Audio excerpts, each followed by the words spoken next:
Gentleman yields back. I'm not going to recognize myself for 5 minutes. And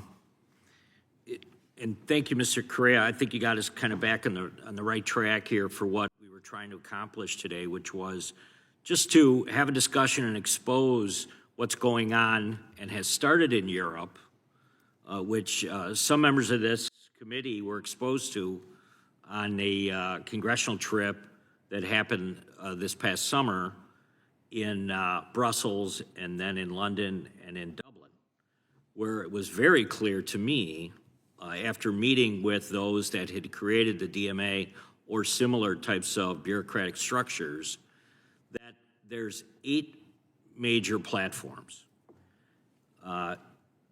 7 of the 8 were created here in the States, and many of them Mr. Correa's district.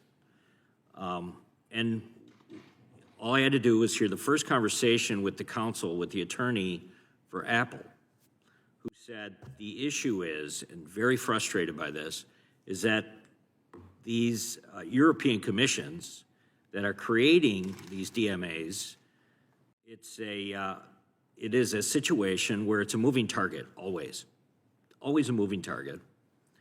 So once they think they're in compliance, they will get another letter saying you're in violation, and oftentimes a violation that, quite honestly, they disagree with. And then beyond that, what you would see is this level of frustration on something that we just spoke about, which was how they were going to levy fines on these American corporations. 2% of global revenue. It's ridiculous what they're actually doing.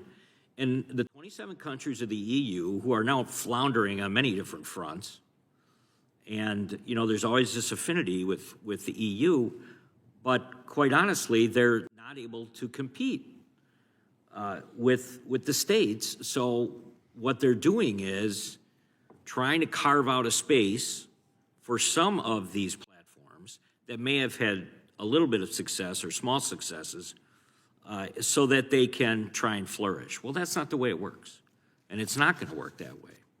So that's what I was hoping this discussion would be about today.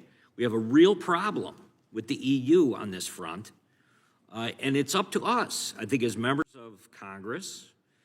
And, I know the administration has taken a lot of bullets here today, but, it also is a responsibility for the executive branch to do the same thing. And that may have been missed here today. Mr. Singham, I want to ask you specifically, if I could, to move on. The Korea Fair Trade Commission, which we are now concerned is kind of doing the same thing that we're seeing in Europe.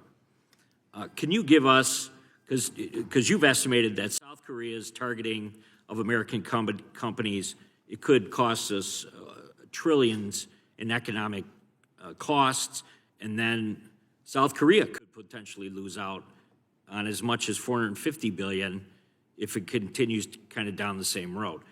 What's your overall perspective about what's going on in Korea when it comes to fair trade right now?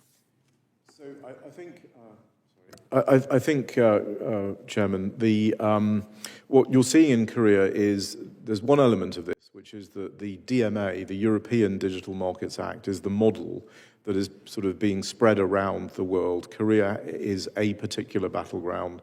Japan, Brazil, Australia, the UK, others are following suit. I think it's based on a fundamentally flawed model that we've described, earlier here.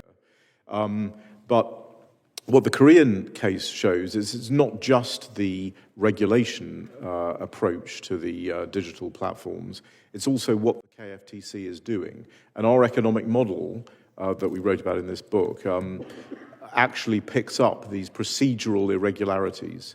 So the lack of predictable environment that you referred to with the counsel, I think from Apple you mentioned, that sort of thing is incredibly chilling, because what happens is companies don't know what they can do.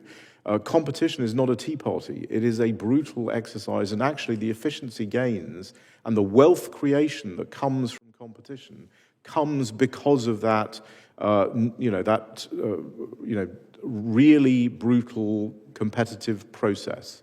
It isn't a tea party. And when these companies don't know what they're supposed to do, they pull their punches and they don't do anything. They don't innovate, they don't develop.